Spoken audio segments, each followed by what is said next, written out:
Hello, everyone, and welcome to today's webinar, Expanded Carrier Screening Clinical Research with Ion Torrent CarrierSeq ECS. I am Marie Stone of LabRoots, and I'll be your moderator for today's event. Today's educational web seminar is presented by LabRoots and brought to you by Thermo Fisher Scientific. To learn more, visit thermofisher.com. We encourage you to participate today by submitting any questions you may have during the presentation. To do so, simply type them into the Ask a Question box and click Send. We'll answer as many questions as we have time for at the end of the presentation. You may also submit any technical issues here as well if you have trouble seeing or hearing the presentation. In addition to asking questions, we encourage you to participate in two poll questions at the end of the speaker presentation. Click on your answer when the poll questions are displayed. This webinar is educational and thus offers free continuing education credits. Please click on the continuing education window at the bottom of your screen to obtain your credits. I'd like to now welcome our speaker. Bruno Coprerski is currently the head of IVF at iGenomics Brazil. He has worked more than 9 years in the field of reproductive genetics. In his previous experience, he has worked in major laboratories in Brazil. Bruno has experience in pre-implantation genetic diagnosis, PGD, PGT-M, and PGT-SR, and pre-implantation genetic screening, PGS, PGT-A, carrier screening, DNA sequencing, and molecular biology. He participated in the implementation of different laboratories in Brazil, United States, Mexico, and Spain. Bruno, you may now begin your presentation.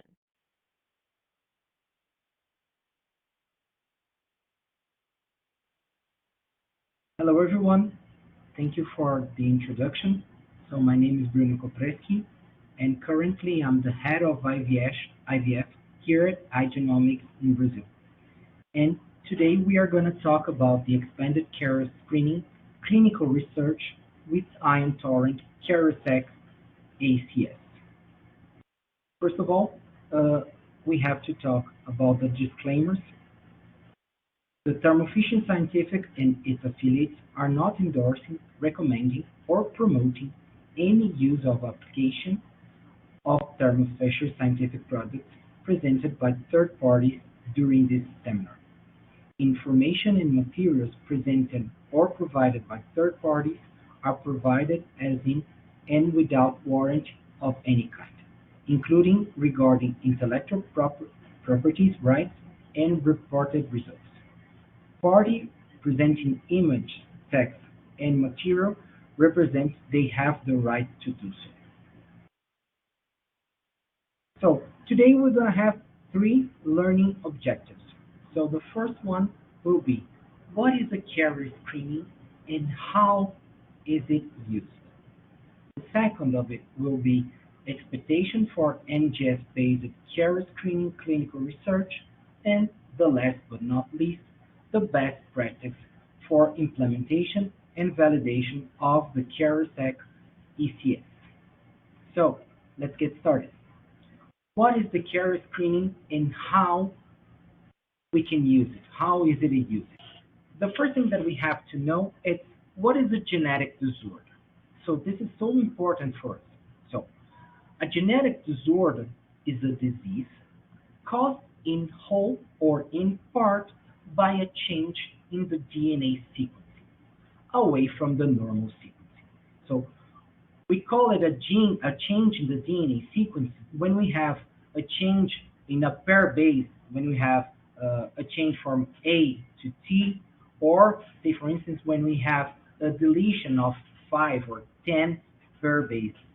This is all we can call a change in the DNA sequence. The genetic disorders can be caused by those 5 types of different parts of genetic mutations. The first of one, we call it a monogenic or single gene disorder. This is the disease that we have one mutation in only one gene, and we have, unfortunately, a disease. The second one is when we have the multi-factor inheritance disorder. So we must have mutation in multiple genes, or we can call it polygenic, uh, to unfortunately have the disease. The third genetic disorder, we can call it when we have the combination of genetic mutations and the environmental factors. Say, for instance, when we have the autism, that we have gene mutations or genetic mutations, and unfortunately also the environmental factors to unfortunately have the disease. Of course, we also have alterations in the mitochondrial DNA that we can call it the mitochondrial disorder. And this is so important because the mitochondrial disorder, we have only, we can only have this disease when it's passed by our mothers, because we have all the mitochondria that we have in our body, we receive it from our mothers. And of course, when we have a chromosomal disorder, that we have a change in the number or the structure of entire chromosome. The chromosome is the structure that carries all of our genes. Say, for instance, the chromosomal disorder that we talk, we can call it the Down syndrome. That is, unfortunately, when we have three copies of the chromosome 21. So, to continue, what is the single gene disorder? We could call it a single gene disorder. Is a hereditary disorder that is caused by a presence of a mutation or mutations in a particular gene. These diseases are rare individually, but according to the data from the World Health Organization, the global prevalence of this illness is 10 in 1,000 newborn infants. There are estimated that, taken together, indicate that this illness represents 20% of the causes of infantile mortality in developed countries, and that they are behind 18% of the intervention in pediatric hospitals. This is why it's so important to screen uh, all these types of mutation when we are thinking about to have pregnancy.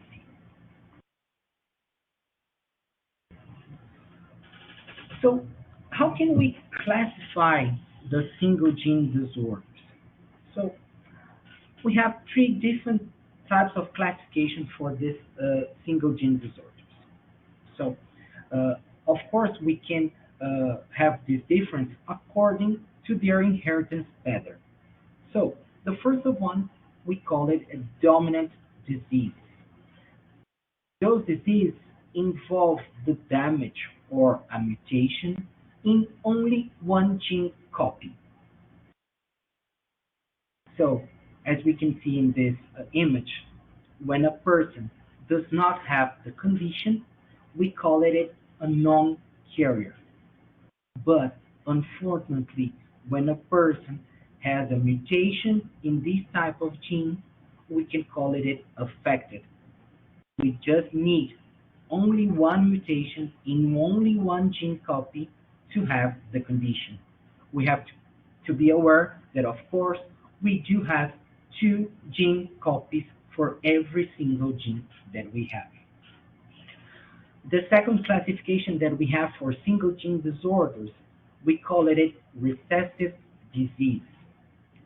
That include or occur due to the damage in both copy of the genes. So, as we can see it, a person that does not have the condition, we call it a non-carrier. But if a person has just one mutation in just one gene copy, we call it a carrier.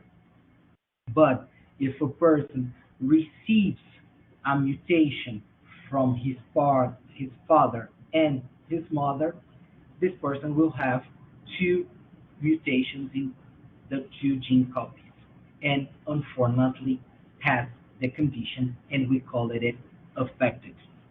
And the third category that we classify the single gene disorders, we call it X-linked diseases that are monogenic disorders that are linked to defective genes on the X chromosome. And this is important to tell you that all the men has one X chromosome and one Y chromosome, and all the women have two X chromosomes normally. So if we talk that a man does not have the condition, in this X chromosome, we don't have any mutation. But if we can talk that a woman is a carrier for that disease, it means that in one of the chromosomes X in this gene, she has a mutation. And unfortunately, it can pass by the descendants. If unfortunately this woman that we call it a carrier pass on the X mutated to to a male child, unfortunately this male will have the disease because it only has one X.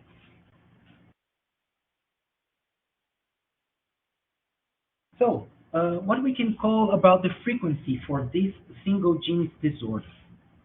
We can see it right now in our literature that we have that 82% of individuals are carrier for at least one genetic condition and have a chance of passing it to their children, even if their cells are healthy. Every person has an average of two genetic mutations, and unfortunately, 5% of couples carries the same mutation. And there are a huge problem to screen it and to test it those persons to check if unfortunately they do carry the same mutation or mutations in the same gene, and unfortunately their children can have a 25% to become affected. Of course, we are talking about the recessive disorders.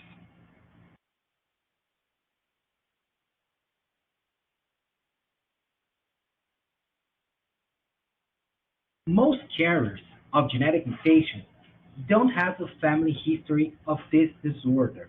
And this is so important. So, because generally, parents only realize they are carriers of a serious genetic disorders after, unfortunately, an affected child is born.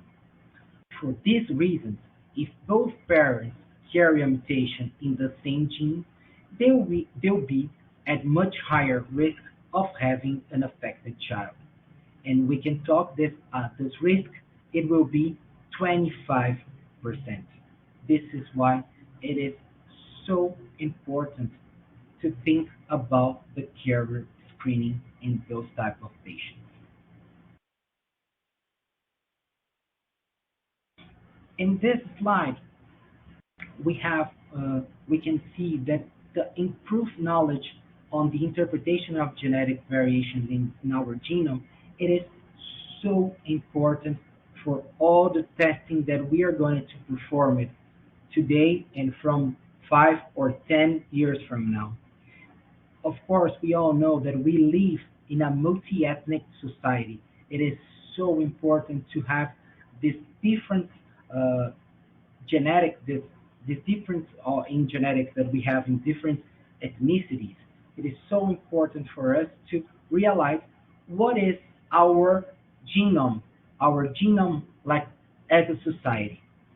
In this graphic, we can see that the first genome that sequenced was sequenced in 2001 when it was finished the human genome project, and to to sequence one genome, complete genome. It took days or maybe weeks or years to perform it. Right now, with all the updates that we have in our sequencers, in our bioinformatics, and everything that we have right now, we can sequence a whole genome in less than 48 hours.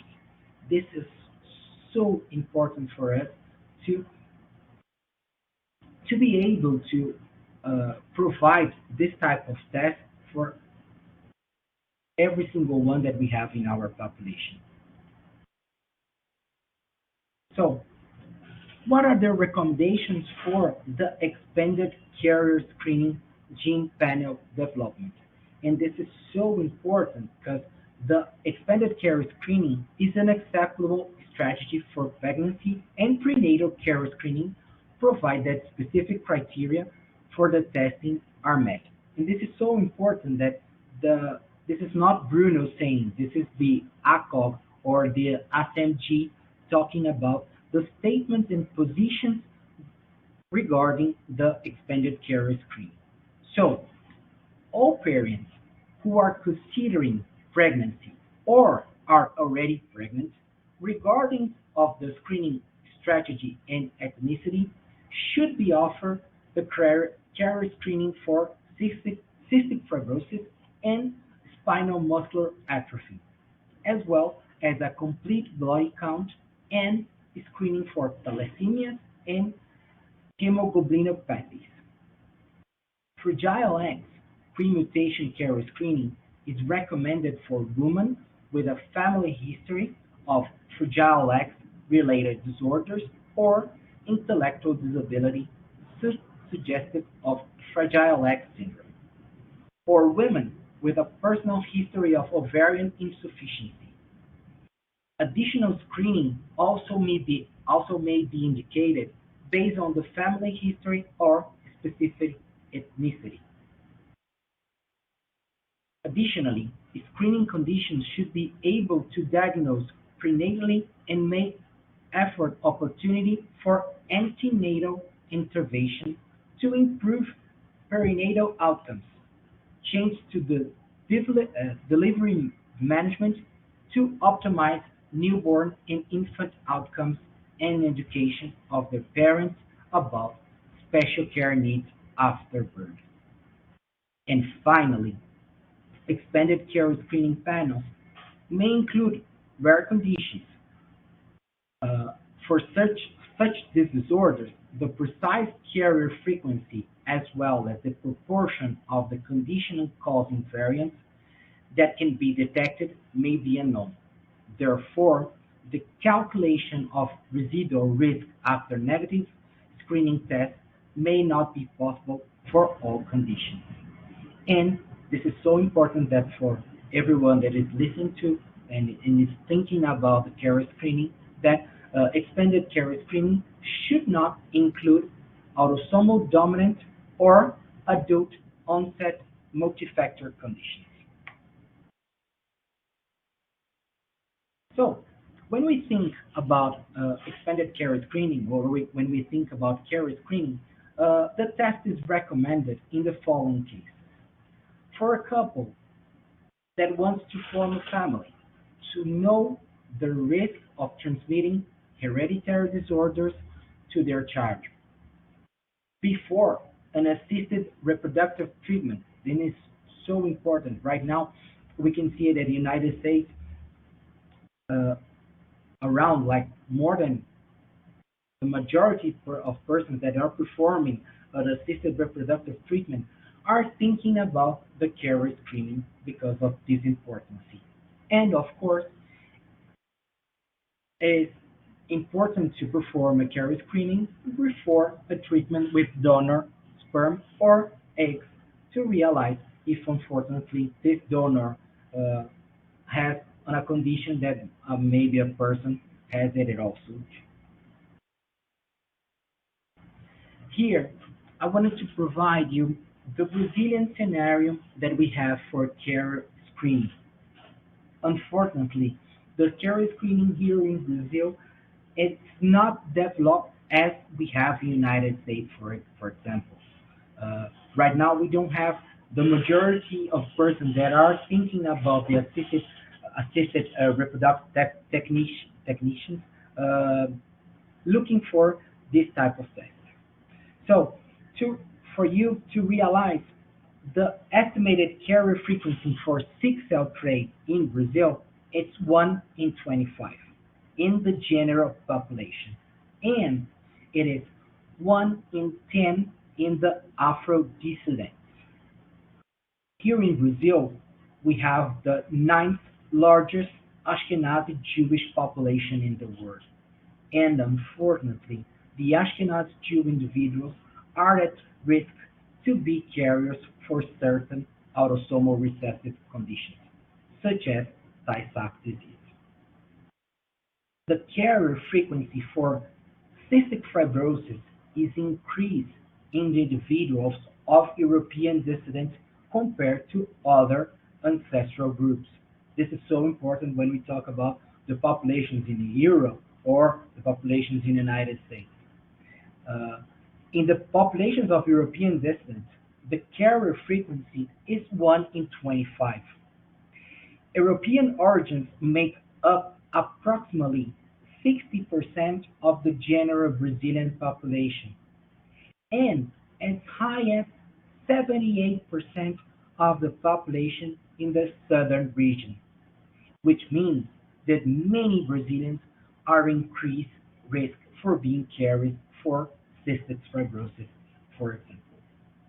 And we have this image that I looked out in an article that we have here in Brazil that was published in the literature that the research have asked to 353 persons if this person have ever heard about some disorders.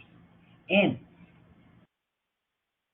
by unfortunately, we have an unknown knowledge of a lot of genetic diseases.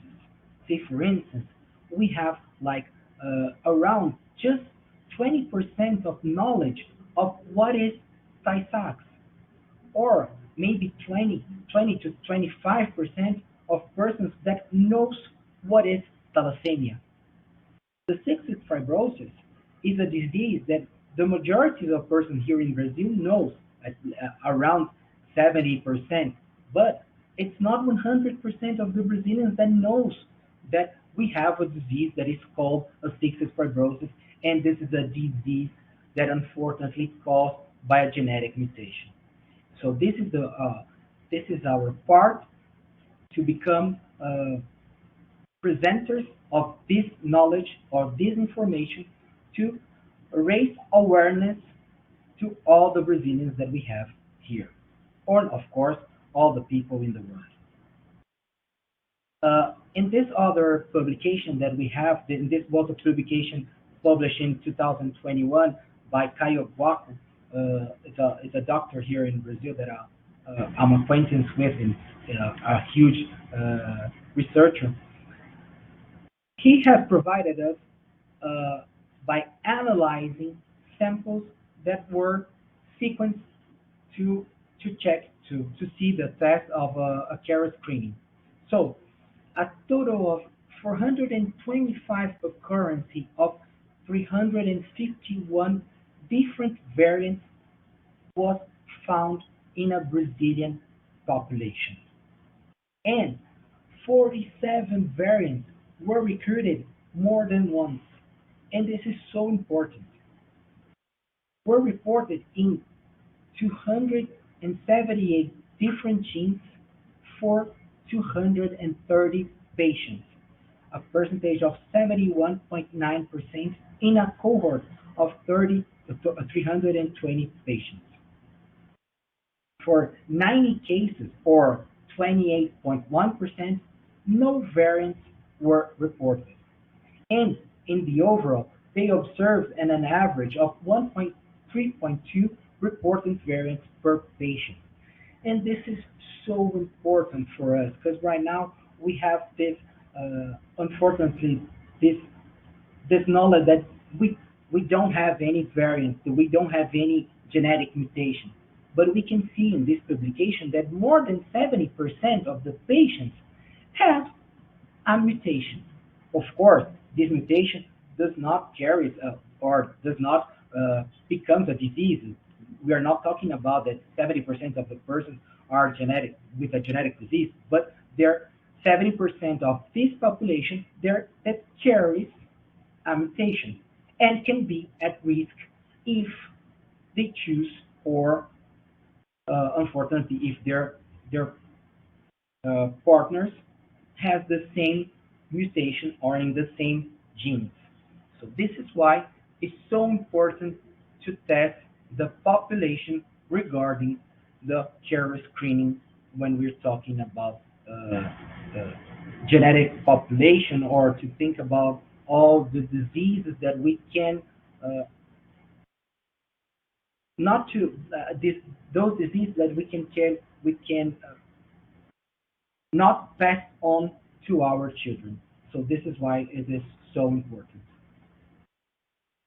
This is the second part of this presentation when we're going to talk about the expectations for the NGS-based carrier screening in clinical research. When we talk about the NGS-based carrier screening, we have to talk about the advances and the decreasing cost of the NGS enables the carrier screening research across a broader range of disorders using the expanded carrier screening gene panels. The next generation sequencing based expanded carrier screening research has demonstrated the identification more at risk pregnancy in comparison to carrier screening research based on ethnicity and family history.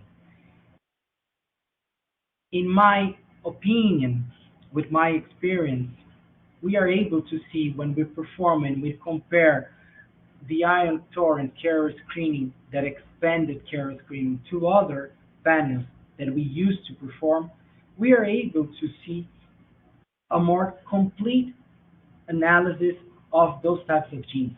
We have more than 400 genes. We have 420 genes that we are able to see the results. And for us, it's a really good opportunity to sequence those types of genes and to have and to give a result to our samples in a more broad example. And for us, when we started the validation and we started to perform the analysis with those kits, we have a really good results analyzing such for such this amount of genes.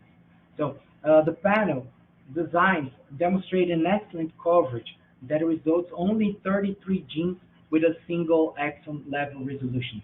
We have more than 36,000 SNVs, indels, and SNVs.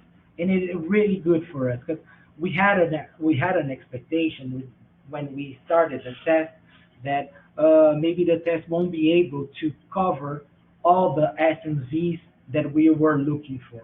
But by the contrary, we had a really good opportunity to have in just one kit the opportunity to analyze the genes, the SNVs, the indels, and the CNVs.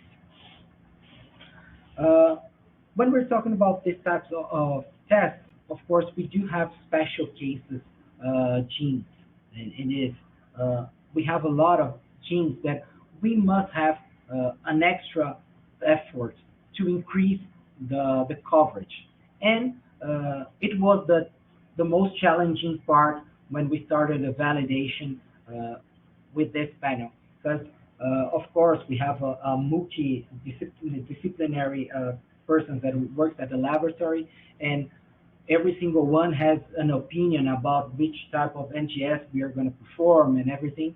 And of course, we do have a fear that won't be able to see some mutations or some variants in those types of challenging genes.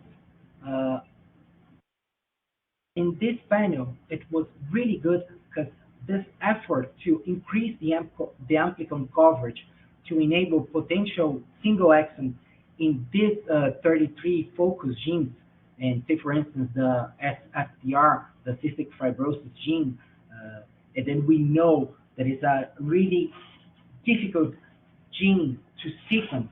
We had a really good opinion and we had a really good experience in this panel. We are able to see in our validation that the gene was covered really well. All the samples that we have that unfortunately or has any type of variant in this gene, we are able to see the result when we analyze in the pipeline.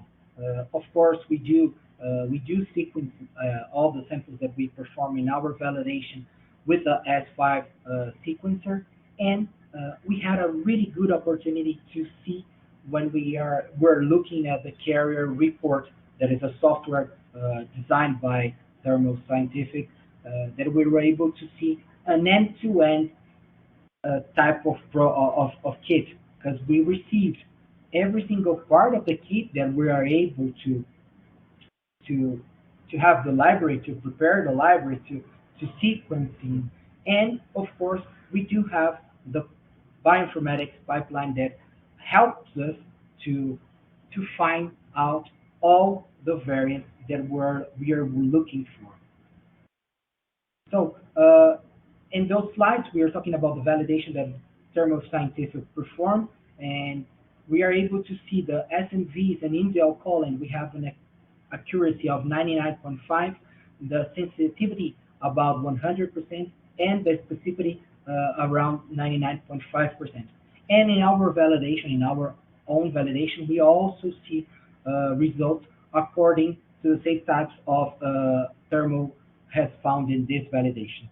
The CNV columns, we have a accuracy of 99.46%. Also, was good because we also, in our validation, we also sequence, we already knew that those samples were carrier positive samples, and we have around the same sensitivity and specificity that Thermo has in this validation. We have also in our validation around 99% in sensitivity and specificity when we are talking about those positive, those carrier positive samples. The SNVs was also another challenging part of this type of analysis, because we all know that the SNV columns, when we sequence it, we have some technical difficulties, but we do have a really good concordancy when we perform the test with this panel. We have Thermo has in this validation a concordancy of 100%. As we said before, the panel included technically challenging genes associated with several relevant genes, and it was, my opinion, the most challenging part of this validation or this panel, because we all know that, for example, HPA1 and HPA2 are really good, really difficult genes to sequence.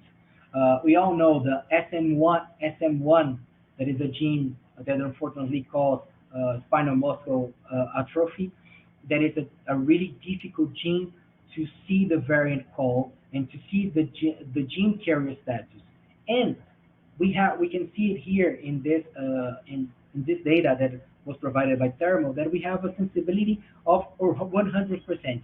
And in our validation, it was a really concerning part of it, and we analyzed some known SMN gene carrier status, and we do have a really high sensitivity for this type of genes.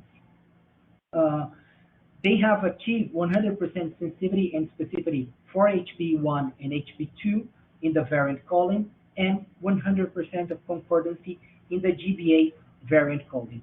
We do have the same types of data and the same types of rate in our own validation, and this is why we started to perform the analysis with this type of panel. It is for us, it was a really good opportunity to maximize all the possibilities that we have when we sequencing those types of samples, when we use the NGS to analyze those types of positive samples that we had. So to talk about a little bit in this validation, it is so important because thermal and also when we perform our validation, we also use some Coriell samples. Thermal used a 23 Coriell samples library, and as we all know, the NA12878, one of the genome's most famous genomes, and every single one that works at laboratory knows that genome and knows every single variant that has in this genome. Thermal also use it, and we also use it when we are performing our validation, and we can see that this kit has more than 99% in intra and inter-assay reproducibility, and it is really good when we are talking about those type of samples.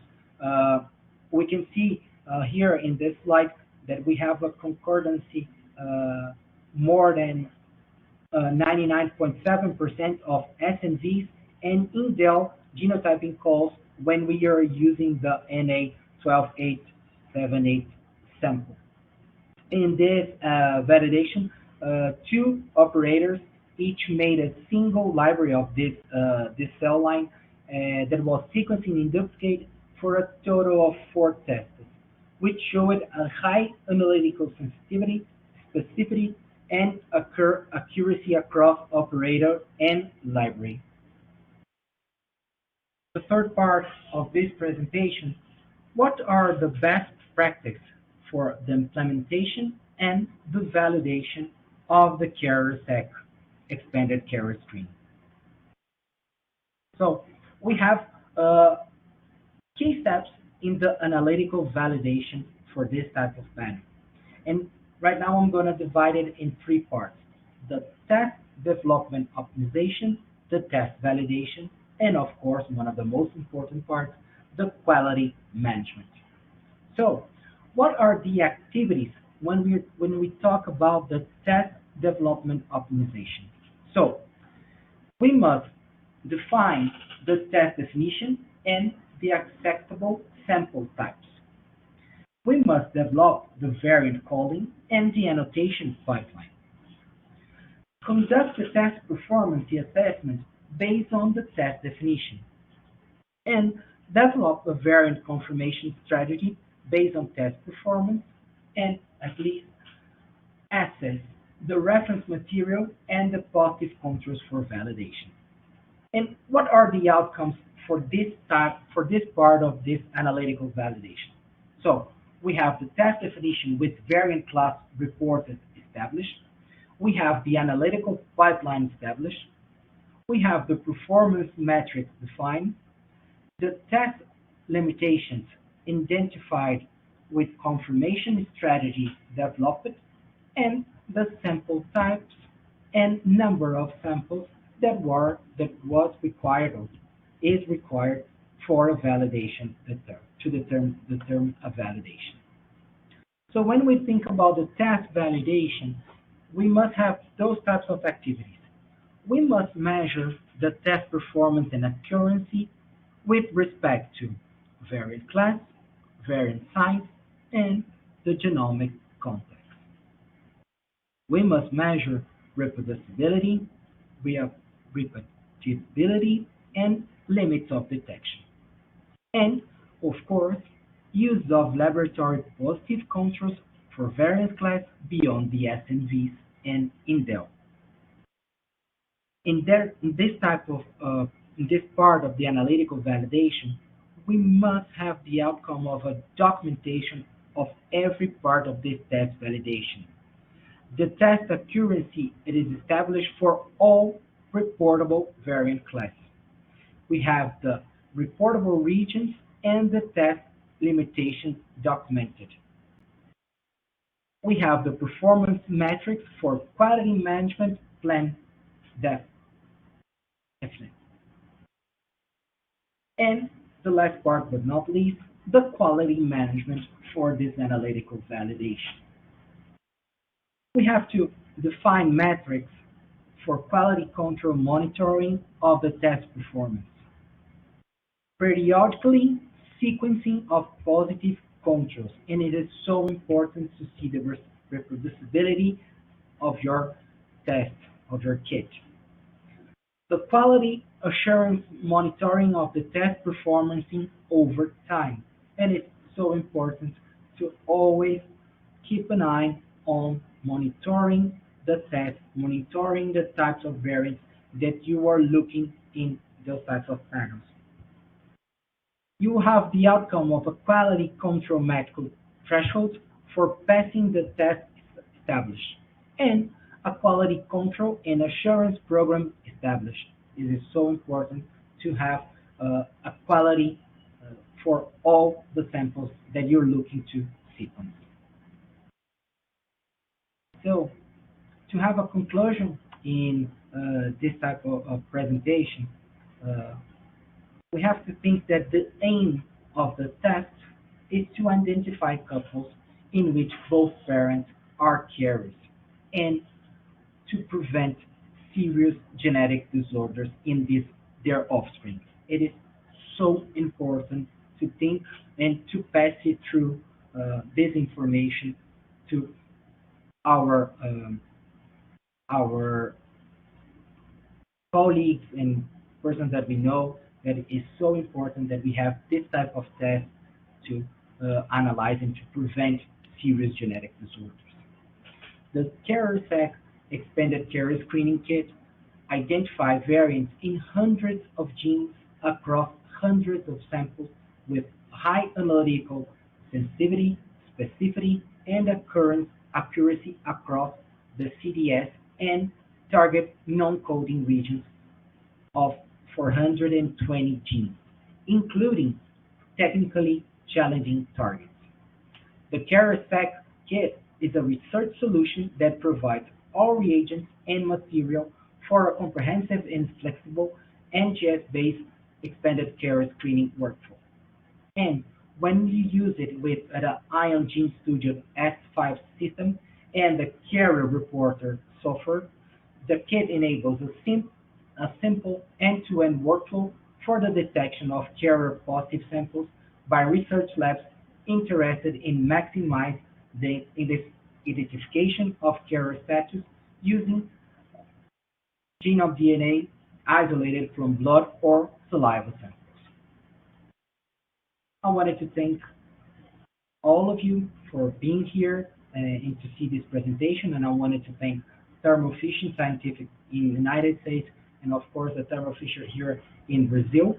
And I'll be able and I'll be joining you guys to our Q&A part of right now. If you have any doubts, any questions, I'm more than welcome to reply you all. Thank you so much. Thank you, Bruno, for your informative presentation.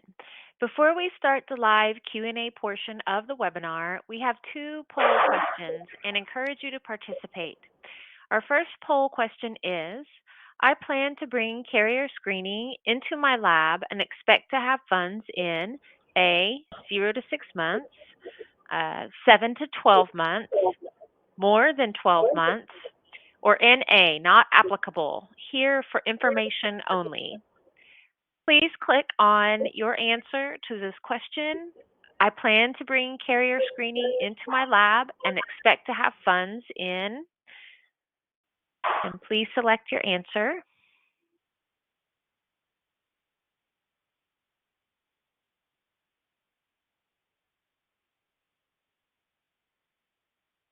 Okay. And then our next poll question. I am interested in learning more about expanded carrier screening and Ion Torrent CarrierSeq ECS. Your options are yes or no. Please click on whichever answer applies to you. Give you just a few more seconds. Make your choice.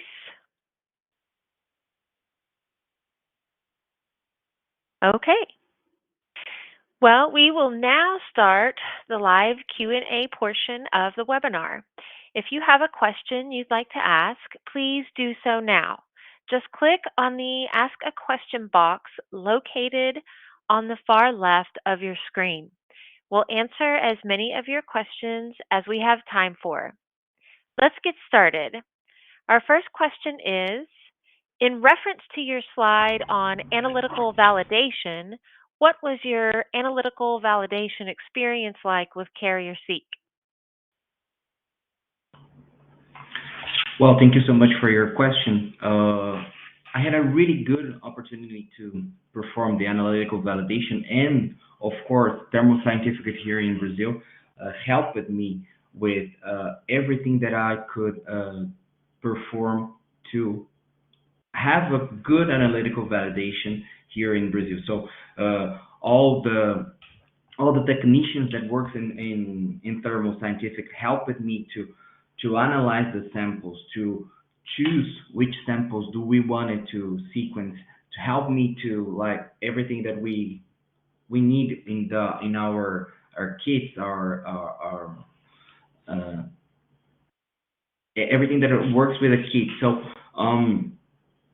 it's really good about this kit that we can use the kit for every single part. So when we receive the kit in our laboratory, we receive it everything. So we receive the all the parts for library prep to sequencing to make the template in the ion chip. So everything works so smooth that it for me was a really good experience to perform this analytical validation. Thank you. Our next question is, what were the biggest challenges you faced and how did you resolve them?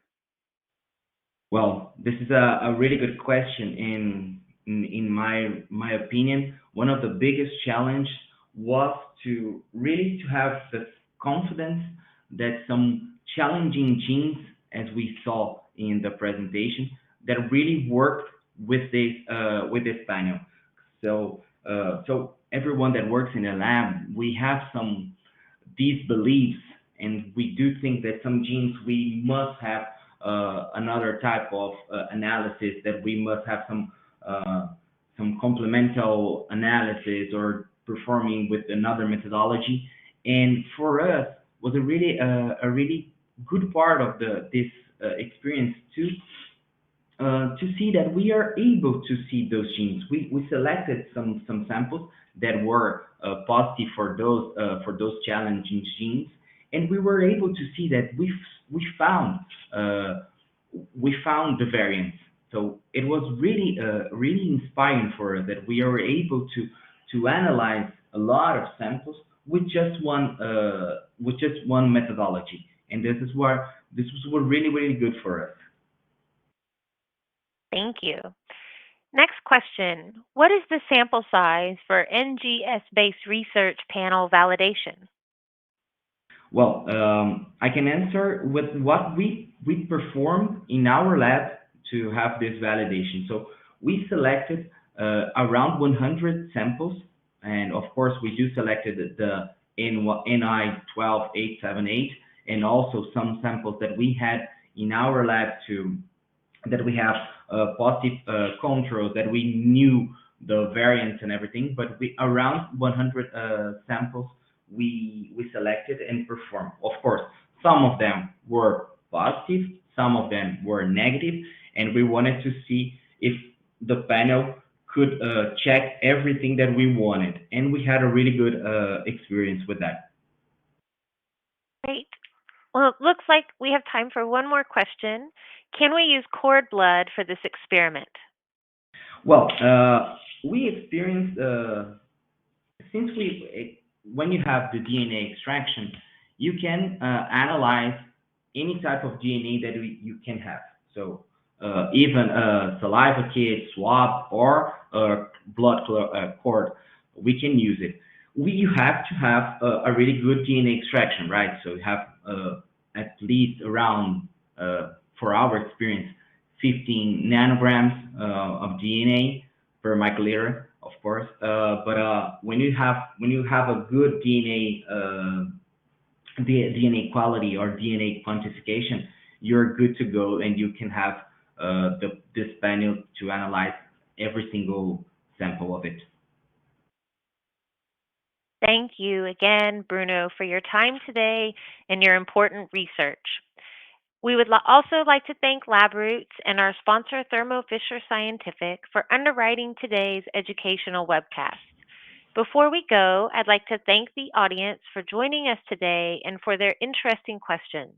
Questions we did not have time for today and those submitted during the on-demand period will be addressed by the speaker via the contact information you provided at the time of registration. This webcast can be viewed on demand. LabRoots will alert you via email when it's available for replay. We encourage you to share that email with your colleagues who may have missed today's live event. Until next time, goodbye.